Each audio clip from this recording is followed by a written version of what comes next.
In this lesson, we are going to determine the ratio of elements in a compound from its formula. Chemical formulas show us a lot of information. Remember that compounds exist in fixed ratios, so H2O is different than H2O2. A chemical formula gives atoms of each element in one unit of a compound. So let's look at H2O as an example. We see we have two hydrogen atoms and one oxygen atom. We know we have two hydrogen atoms because of the subscripted 2 after the hydrogen. For oxygen, we don't have a number, so we know that's going to be 1.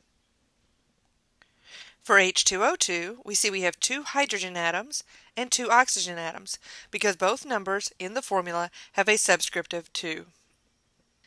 Let's look at a more complicated example that involves polyatomic ions and parentheses. So when we look at our example here, we see NH4 in parentheses followed by 2 SO4. So let's start with the nitrogen. Notice that the 2 is outside the parentheses where the nitrogen is.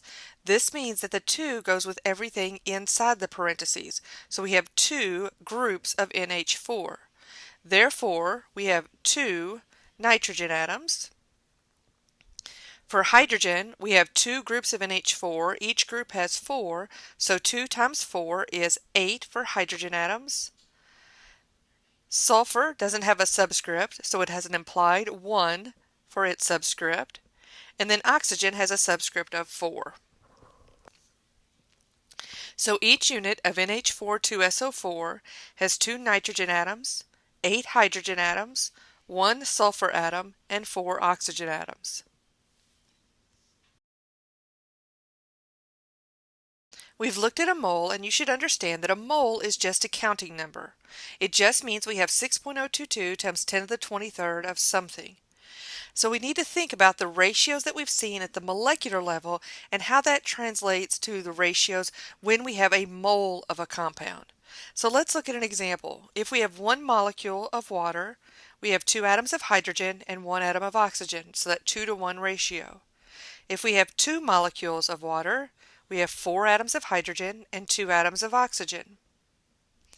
If we have 6 molecules of water, we have 12 atoms of hydrogen and 6 of oxygen. For 12 molecules, we say 24 of hydrogen and 12 of oxygen. But remember, 12 is a counting number, so we can also talk about it in terms of dozens. So instead of saying we have 24 atoms of hydrogen, if we have 1 dozen molecules, which is 12, we could instead say we have 2 dozen atoms of hydrogen and 1 dozen atoms of oxygen. So we're just substituting the word dozen for the number 12. So if we had 6.022 times 10 to the 23rd molecules of water, we'd have 2 times 6.022 times 10 to the 23rd atoms of hydrogen and 6.022 times 10 to the 23rd atoms of oxygen. So instead of saying we have that many molecules of water, we're instead going to say we have 1 mole of water, just like we would say a dozen instead of 12. So if I have 1 mole of water molecules, then I can say I have 2 moles of hydrogen atoms and 1 mole of oxygen atoms.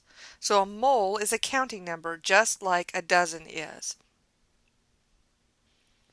And what we see from that is that the ratio of atoms in a molecule is the same as ratio of moles of atoms in a molecule.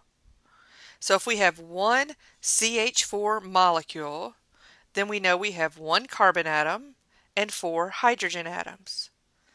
If we have 1 mole of CH4 molecules, then we have 1 mole of carbon atoms and 4 moles of hydrogen atoms. So the ratio is the same whether we're looking at a single molecule or a mole of molecules. More often we're going to be looking at moles of substance because we're going to be able to relate that to the mass, and it's much easier to measure out those quantities of a particular substance.